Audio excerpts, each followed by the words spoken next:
Hello दोस्तों, स्वागत है आप सभी लोगों का नॉलेज बूस्टर फुलवाड़ा क्लासेस में। मैं प्रवीण सिंह आप सभी लोगों के साथ में, जैसा कि आप सभी लोग जानते हैं, रेगुलर आप सभी लोगों के साथ में जुड़ करके पशु परिचर भर्ती प्रतियोगी परीक्षा के लिए मैथमेटिक्स की क्लासेस लेकर के आ रहा हूं।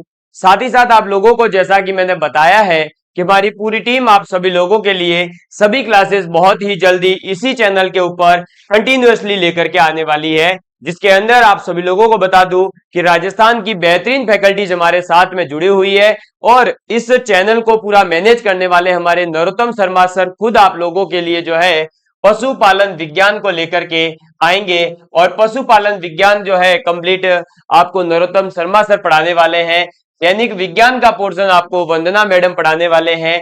राजस्थान का इतिहास एवं कला संस्कृति आपको दीपक डागुर सर पढ़ाने वाले हैं।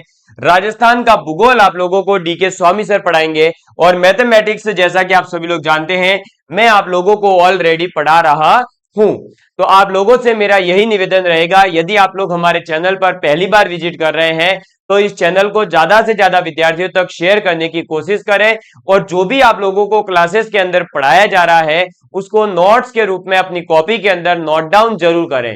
अगर आप लोग जो है अपनी कॉपी के अंदर नोट डाउन नहीं करेंगे तो हो सकता है कि आपको बार बार जो है यही वीडियो देखना पड़े और उसमें आपका ही समय व्यर्थ होगा, और हम ये बिल्कुल भी नहीं चाहते हैं कि आपका समय व्यर्थ हो।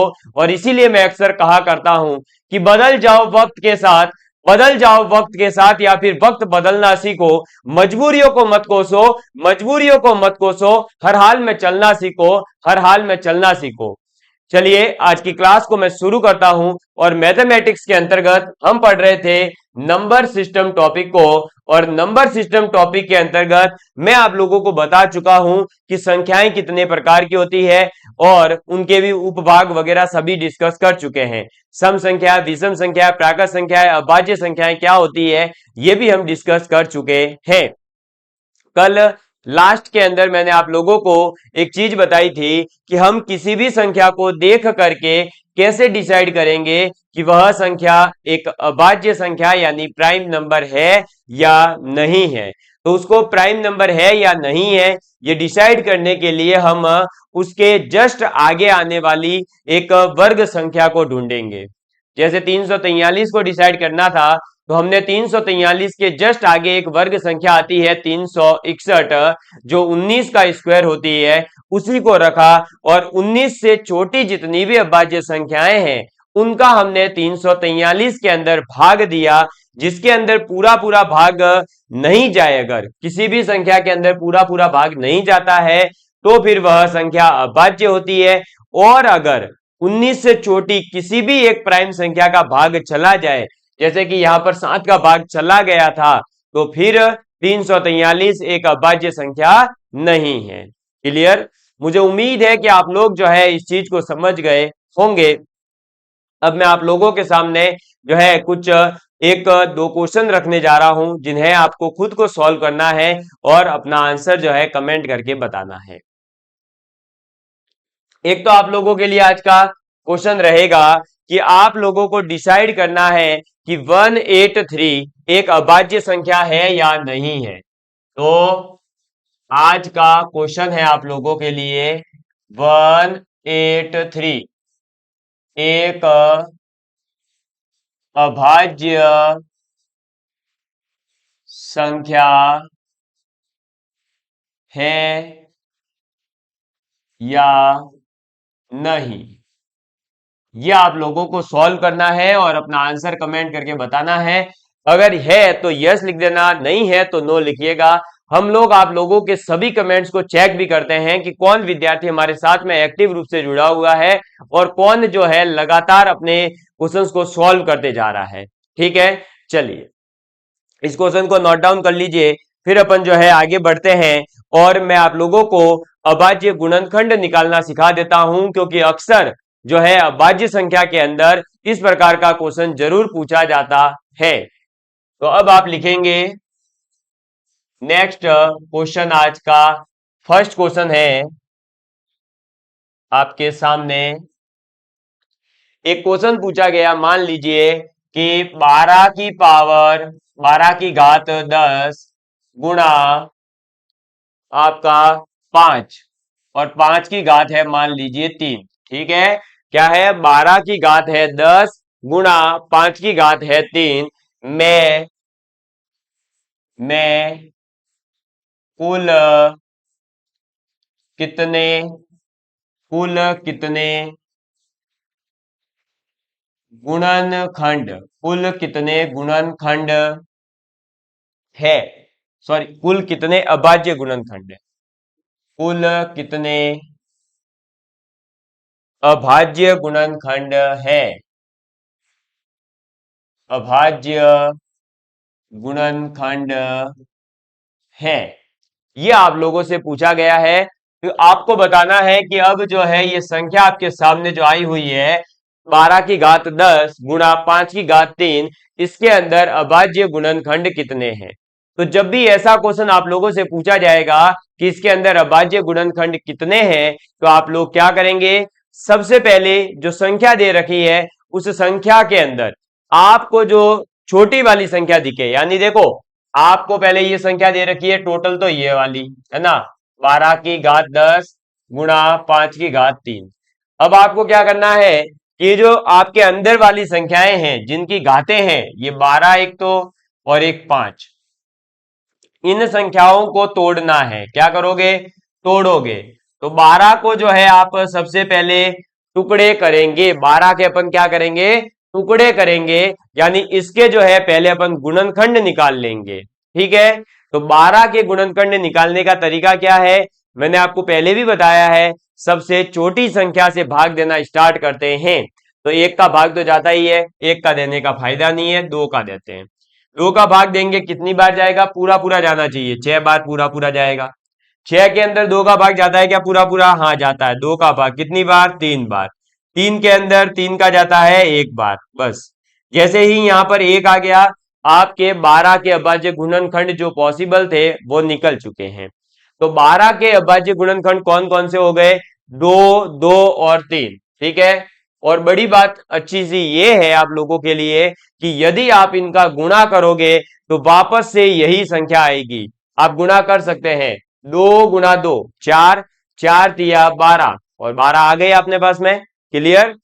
तो अब हम जो है क्या करेंगे, इस प्रकार से 12 के अपन ने क्या कर दिए, टुकड़े कर दिए, और वो क्या क्या आ गए, 2 गुणा 2 गुणा 3। ऐसे ही अब अगली संख्या जो दूसरी वाली है वो है 5। बताइए 5 के टुकड़े हो सकते हैं क्या, 5 के टुकड़े नहीं हो सकते, क्योंकि 5 जो है खुद एक अभाज्य संख्या है, यानी प्राइम नंबर है। क्या है, प्राइम नंबर है। और जो अभाज्य संख्याएं होती है उनके टुकड़े नहीं होते हैं, तो 5 के टुकड़े होंगे नहीं, यानी 5 की जगह 5 ही आ जाएगा।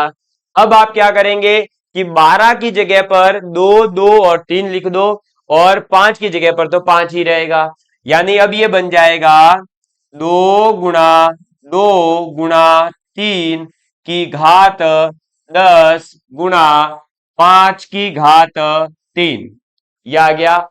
अब क्या करोगे, तो यहां पर देखो 2, 2 और 3, टोटल कितनी संख्याएं हैं, अलग अलग 3 संख्याएं हैं। तो ये जो घात है ये तीनों संख्याओं पर अलग अलग कर देंगे, यानी 2 की घात 10, 2 की घात 10, 3 की घात 10, 5 की घात 3। क्लियर।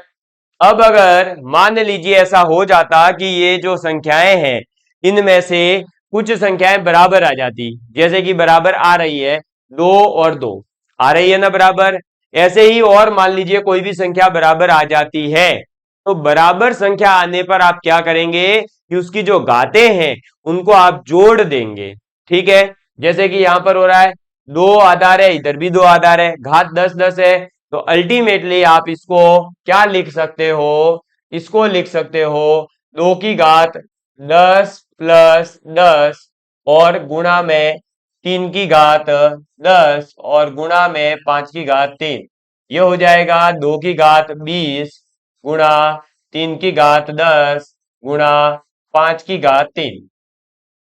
अब हमारे पास में देखिए, मैंने आपको क्या बोला, अभाज्य गुणनखंड निकाल रहे हैं, इसका मतलब जो भी संख्या दे रखी होगी वह संख्या टूट करके अभाज्य संख्याओं में टूट जाएगी। तो देखिए 2, 3 और 5, तीनों की तीनों अभाज्य संख्याएं हैं। 2, 3 और 5 क्या है?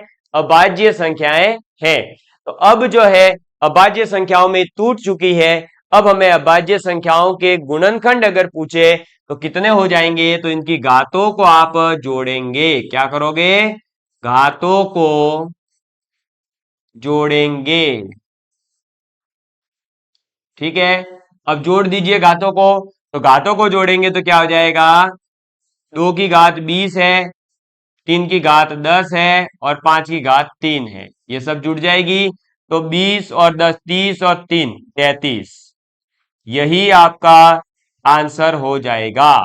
तो अल्टीमेटली अगर आपसे पूछा जाता है कि भाई ये जो संख्या दे रखी है इसके कुल कितने अभाज्य गुणनखंड होंगे, तो कुल कितने अभाज्य गुणनखंड होंगे?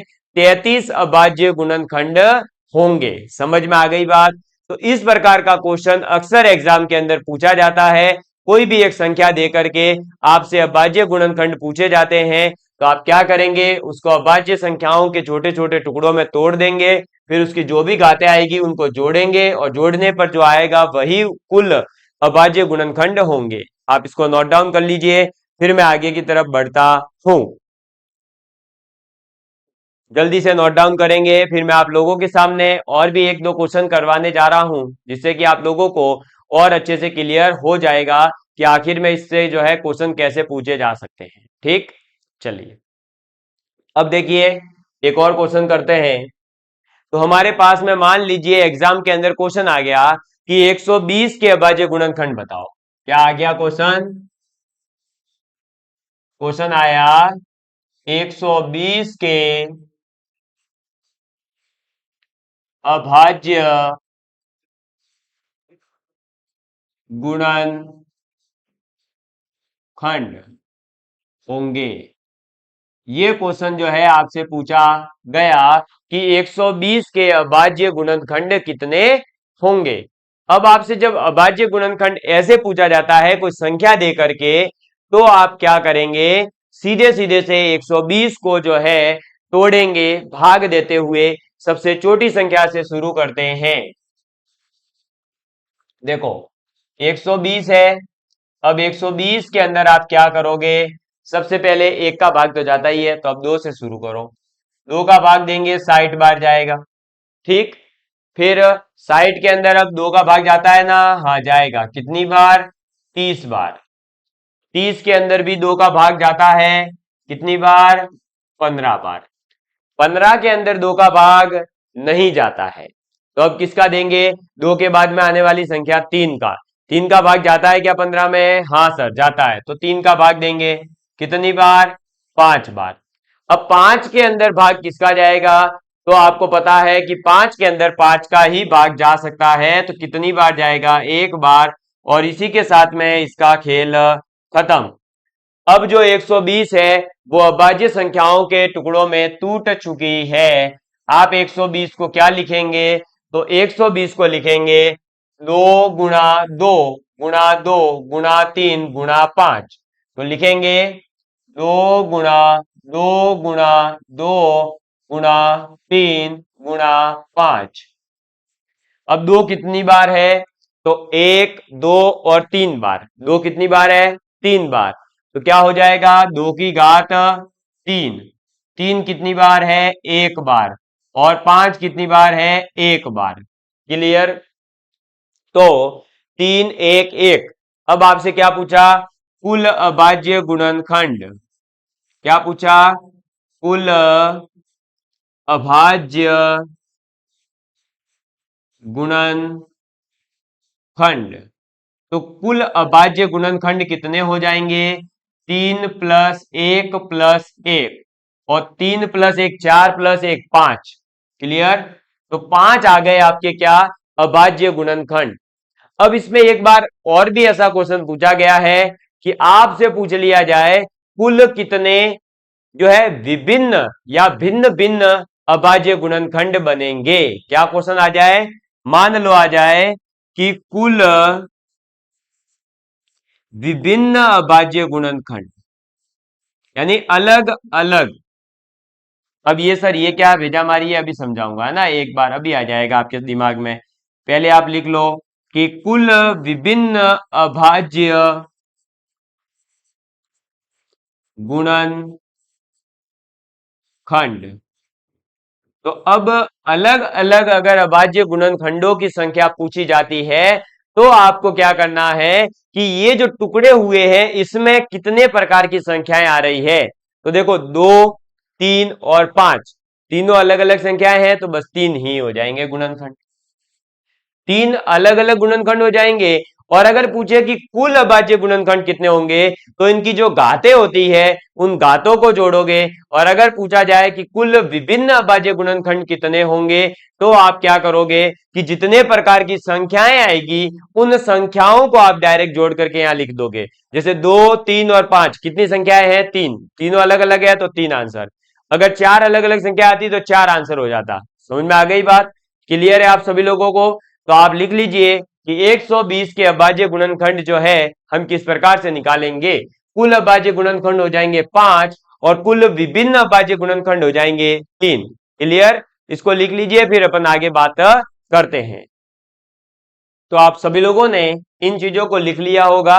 अब हम आगे की तरफ बढ़ते हैं और कुछ और भी चीजें हमें नोट डाउन करनी है उनको नोट कर लेते हैं। तो आप नोट लगा करके लिखेंगे, नोट नोट करके लिखेंगे कि पहली अभाज्य संख्या। तो नोट पॉइंट में पहला पॉइंट मैंने क्या बताया कि आप लिखेंगे पहली अभाज्य संख्या, पहली अभाज्य संख्या। और पहली अभाज्य संख्या कौन सी, एक अंक की। इसके अंदर पहला पॉइंट क्या है, एक अंक की। तो एक अंक की जो अभाज्य संख्या है पहली वो होती है 2। कितनी होती है, 2 होती है। ठीक है, दूसरा पॉइंट आप लिखेंगे 2 अंक की पहली अभाज्य संख्या। तो लिखेंगे 2 अंक की। और 2 अंकों की जो पहली अभाज्य संख्या होती है वो होती है 11।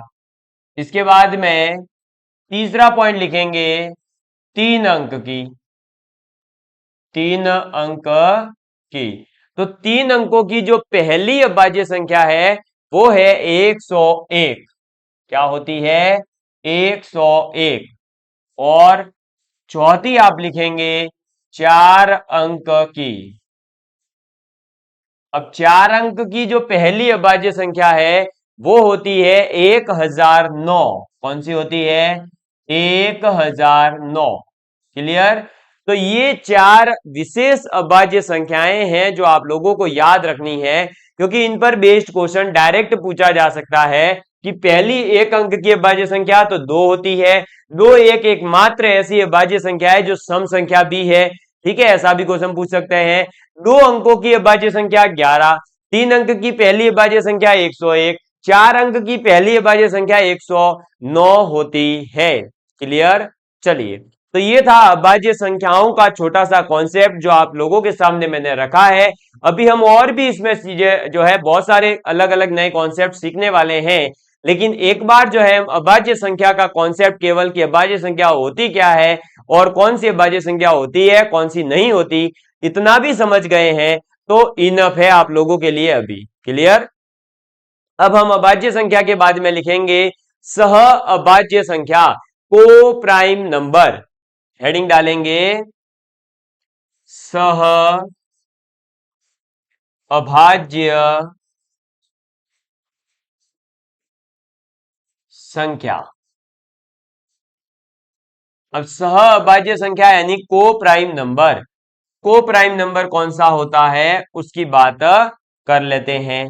तो सह अभाज्य संख्याओं का बेसिकली मतलब होता है कि जब आपके पास में 2 प्राकृत संख्याएं हो, क्या हो, 2 प्राकृत संख्याएं हो और वो दोनों प्राकृत संख्याएं एक दूसरे का भाग नहीं जाता हो। दोनों जो प्राकृत संख्या ली आपने उन दोनों संख्याओं के अंदर एक दूसरे का भाग नहीं जाना चाहिए। ठीक है, तो ऐसी जो दोनों संख्याएं होती हैं उन्हें हम क्या कहते हैं, सह अभाज्य संख्या कहते हैं।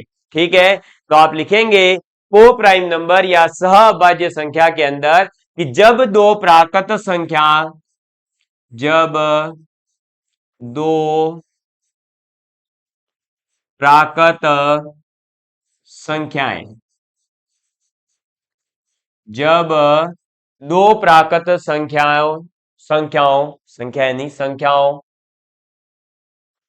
जब दो प्राकृत संख्याओं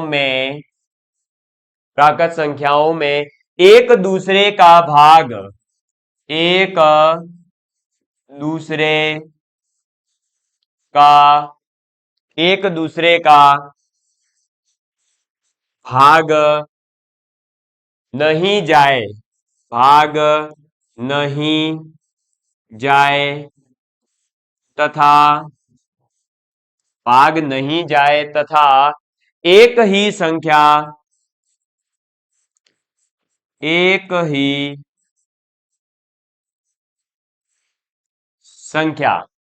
ही संख्या से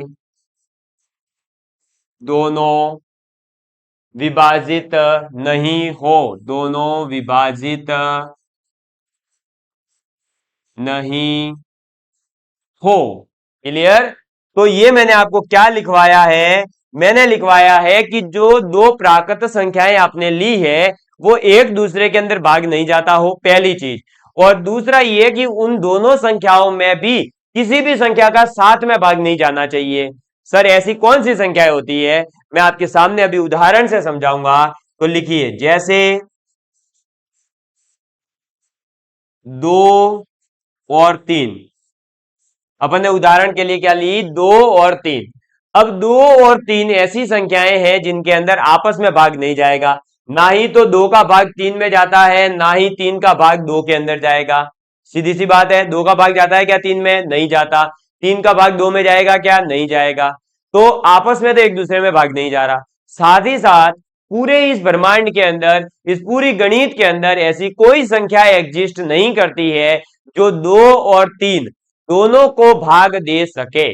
हाँ, मुझे पता है आप ज्ञानी लोगों के दिमाग में आ रहा होगा, सर एक, अरे भाई एक को छोड़ दो, एक गणित के अंदर एक ऐसी संख्या है जिसके बारे में हमें कभी बात नहीं करनी है, ठीक है? तो एक के अलावा ऐसी पूरे ब्रह्मांड में कोई संख्या ही उपस्थित नहीं है जो 2 और 3 दोनों के अंदर भाग जा सके। ऐसे ही और भी संख्याएं हैं, जैसे 3 और 5।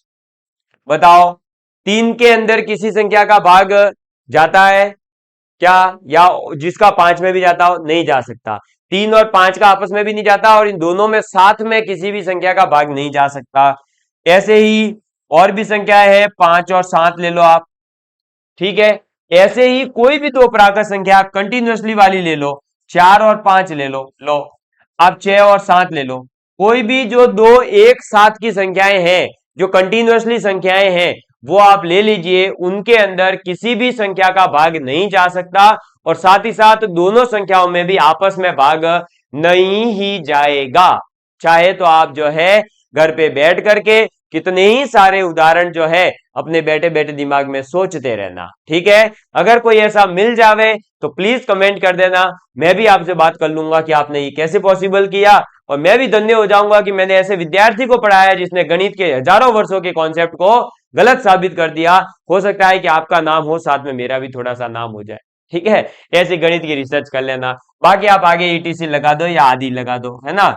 आदि मतलब और भी बहुत सारी चीजें आप इसमें जो है एग्जाम्पल के रूप में ले सकते हो। क्लियर? तो ये होती है सह अभाज्य संख्याएं, को प्राइम नंबर्स। इसके बाद में अब जब को प्राइम नंबर्स हम समझ जाते हैं तो एक छोटा सा कॉन्सेप्ट और आता है जो आपको कंफ्यूज करता है कि सह अभाज्य संख्याएं क्या है और अभाज्य युग्म क्या होते हैं। हो सकता है कि आप लोगों को यह चीज पता हो और हो भी सकता है नहीं पता हो। पता है तो वेल एंड गुड, एक बार और समझ लीजिए। नहीं पता है तो ध्यान से सुनिएगा। सहअभाज्य संख्याएं ऐसी दो प्राकृत संख्याएं होती है जिनके अंदर आपस में भाग नहीं जाता और ना ही जो है इन दोनों संख्याओं में किसी एक संख्या का भाग जा सकता है, ठीक है? चलो अब बताता हूं मैं आपको अभाज्य युग्म क्या होते हैं। तो बेसिकली आप लिखेंगे अभाज्य युग्म। अभाज्य युग्म।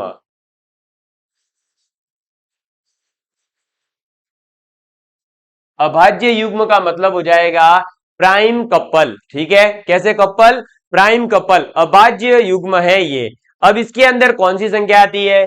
तो इसके अंदर बेसिकली आपका जैसे 5 और 7 आ जाएगा। और अभाज्य युग्म का मतलब होता है बेसिकली दोनों संख्याएं एक तो अभाज्य होनी चाहिए। जो भी आप संख्या लोगे वो कैसी होनी चाहिए? दोनों की दोनों अभाज्य होनी चाहिए। 5 भी अभाज्य है, 7 भी अभाज्य है। ऐसे ही आप जो है और कौन सी ले सकते हो? 11 और 13। ठीक है, ऐसे ही आप जो है 3 और 5 आदि। तो दोनों संख्याएं कैसी होनी चाहिए? अभाज्य होनी चाहिए। दोनों की दोनों संख्याएं अभाज्य होनी चाहिए। और साथ ही साथ इन दोनों अभाज्य युग्मों के लिए कंडीशन है कि दोनों संख्याओं का जो अंतर होगा वो अंतर कितना होगा? 2 होगा। चाहे तो आप माइनस करके देख लो, 7 - 5 2 अंतर आ रहा है। आप 13 - 11 करो, 2 अंतर आएगा। 5 - 3 करो, 2 अंतर आएगा। ऐसे ही आप जो है 17 और 19 का कर सकते हो, तो 19 - 17 करो, 2 आएगा। क्लियर? तो ऐसी दो अभाज्य संख्याएं जिनका अंतर 2 हो और दोनों की दोनों अभाज्य संख्याएं हो, तो ऐसे युग्म को हम क्या कहते हैं? अभाज्य युग्म कहते हैं, प्राइम कपल कहते हैं। क्या कहते हैं? प्राइम कपल कहते हैं। मुझे उम्मीद है कि आप लोग जो है सह अभाज्य संख्या और अभाज्य युग्म के अंदर जो अंतर है माइनर सा, वो अंतर समझ गए होंगे। वहां पर हम कोई भी दो प्राकृत संख्याएं ले सकते हैं, यहां पर हम कोई भी दो प्राकृत संख्याएं नहीं ले रहे, यहां पर दोनों अभाज्य संख्याएं लेनी होती है। ठीक है, इसको आप नोट डाउन कर लीजिए। फिर मैं आपको जो है और भी कुछ छोटे छोटे से कॉन्सेप्ट बता देता हूं, और फिर हम बात करेंगे संयुक्त संख्या के बारे में। और आखिरकार फिर जो है अपने पूरा जो नंबर्स का, संख्याओं का जो वो पूरा वर्गीकरण मैंने आपके सामने रखा था, वो वर्गीकरण आज समाप्त होगा। आप लोग जो है संख्याओं का पूरा वर्गीकरण समझ गए होंगे कि आखिर ये वर्गीकरण क्या कहता है। ठीक है, चलिए, तो अब आप जो है पहले ऐसा करिए, हम संयुक्त संख्या के बारे में पढ़ लेते हैं। इसको ऊपर कर लेता हूं, यहां पे ये लो। ठीक है, चलो, अब यहीं पर आप एक हेडिंग डालेंगे, संयुक्त संख्या। संयुक्त संख्या का मतलब है कंपोजिट नंबर। अब कंपोजिट नंबर का मतलब होता है कि ऐसी संख्याएं जिनके सभी गुणनखंडों का योग संख्या के बराबर हो। सॉरी, कंपोजिट, अच्छा संयुक्त लिखवा दिया क्या? एक मिनट, पहले अपन संपूर्ण संख्या की बात करें। मैं बोल रहा हूं संपूर्ण के बारे में। संपूर्ण संख्या एक और नया कॉन्सेप्ट है, ये छोटी सी संख्या होती है, इनकी बात कर लेते हैं। कंप्लीट नंबर, इन पर आधारित भी एक बार क्वेश्चन आया था, इसलिए। तो संपूर्ण संख्या क्या होती है? ऐसी संख्या जिसके सभी गुणनखंड आपने निकाल लिए, है ना, कोई भी एक संख्या ली, उसके सभी गुणनखंड निकालो, फिर उस गुणनखंडों का अगर हम योग करते हैं तो वो गुणनखंडों का योग उसी संख्या के बराबर आता है। किस संख्या के बराबर आता है? जिस संख्या के अपन ने जो है क्या करा है? क्या करा है? गुणनखंड निकाले हैं। जैसे कि आपको पहले उदाहरण से समझाऊं, तो 6 के गुणनखंड जो होंगे वो क्या क्या हो जाएंगे? देखो, 1 × 2 × 3। ठीक है, ये इसके गुणनखंड होंगे। आप निकालना चाहो तो निकाल सकते हो। तो 6 के जो गुणनखंड है वो हो गए 1, 2 और 3। आप 1, 2 और 3 को जोड़ो, जोड़ोगे तो 1 और 2 3, 3 और 3 6। क्या 6 = 6 आ रहा है? हाँ, आ रहा है सर। तो इस प्रकार से हम ये कहेंगे कि 6 एक संपूर्ण संख्या है। तो इस पर आधारित क्वेश्चन ये आ सकता है कि आपके एग्जाम में कोई 4 संख्याएं दे देंगे और पूछ लेंगे कि निम्नलिखित में से कौन सी संख्या संपूर्ण संख्या है। तो संपूर्ण संख्या वह होती है जिसके सभी गुणनखंडों का योग संख्या के ही बराबर आ जावे। ठीक है, तो आप ये उदाहरण नोट डाउन कर लीजिए, और मैं आपके सामने जो है इसकी डेफिनेशन भी रख देता हूं। इसको मैं छोटा कर रहा हूं, कर लीजिए इसको नोट डाउन। चलो, तो अब आप लिखेंगे ऐसी संख्या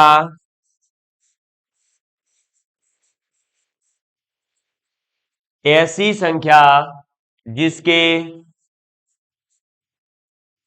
ऐसी संख्या जिसके सभी गुणनखंडों सभी गुणनखंडों सभी गुणनखंड के अंदर उस संख्या को छोड़ देना, ठीक है। तो संख्या को छोड़कर, ठीक है। तो गुणनखंडों संख्या को छोड़कर का योग का योग योग संख्या के बराबर हो। क्लियर। उदाहरण मैंने आपके सामने पहले ही रख दिया है, मैंने पहले उदाहरण दिया है, फिर इसकी डेफिनेशन लिखवाई है, ताकि आप लोगों को किसी भी प्रकार का कोई भी छोटा सा भी कंफ्यूजन नहीं रहे। आप जो है इसको नोट डाउन कर लीजिए, फिर मैं आपके साथ में जो है इसके बारे में आगे बातें करता हूं, ठीक है। जल्दी से इसको नोट डाउन कर लीजिए फटाफट।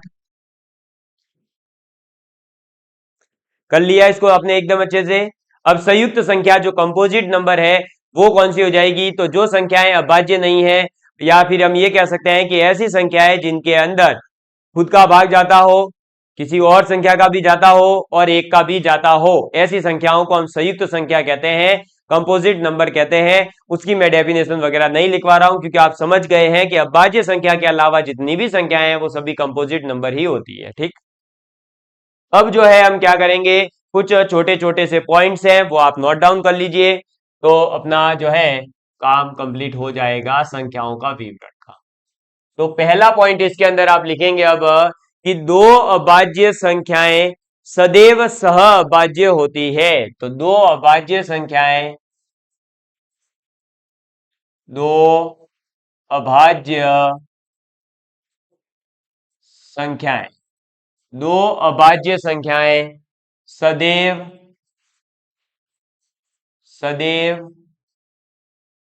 सह अभाज्य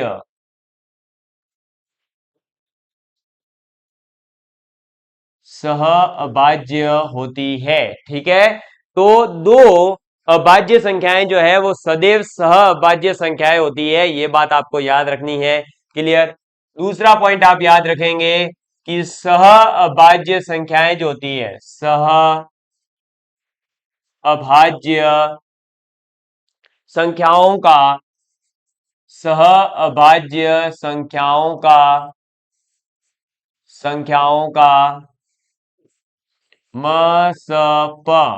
मसप का मतलब हो गया HCF, और LCM HCF जो है अपन आगे पढ़ने वाले हैं। वैसे HCF का मतलब होता है हाईएस्ट कॉमन फैक्टर, महत्तम समापवर्तक संख्या, ठीक है। इसका मतलब होता है कि दो संख्याओं के अंदर सबसे हाईएस्ट कॉमन संख्या कौन सी आ सकती है।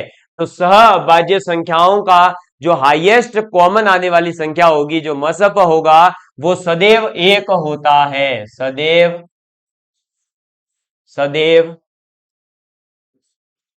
एक होता है। समझ में आ गई बात? क्लियर है आप सभी लोगों के लिए? इसके बाद में लिखेंगे नेक्स्ट तीसरा पॉइंट, दो लगातार संख्याएं सदैव सह अभाज्य होती है, ठीक है। कोई भी दो लगातार जो कंटिन्यूअसली आने वाली संख्याएं होगी, कॉन्जिक्यूटिव संख्याएं जो होती है, वो आपकी कैसी होगी? सह अभाज्य संख्याएं ही होगी। क्लियर। तो आज जो है हमने नंबर सिस्टम के अंदर जो संख्याओं का पूरा वर्गीकरण होता है वो हमने समझ लिया है, जहां से एक या दो क्वेश्चन आपको देखने को मिलते हैं लगभग सभी एग्जाम के अंदर। अब हम जो है आगे पढ़ने जाएंगे पूरा दशमलव प्रसार, और उसके बाद में जो है हम इसके अंदर HCF LCM वगैरह पढ़ेंगे, और इस प्रकार से हम जो है नंबर सिस्टम टॉपिक को कंप्लीट करेंगे। तो मुझे उम्मीद है कि आप सभी लोग इन क्लासेस को पसंद कर रहे होंगे। और यदि आप लोगों को ये क्लासेस पसंद आ रही है तो अपने दोस्तों के साथ में शेयर करना बिल्कुल नहीं भूलें। Love you all of you, please take care and please share with your friends. जय हिंद, जय भारत।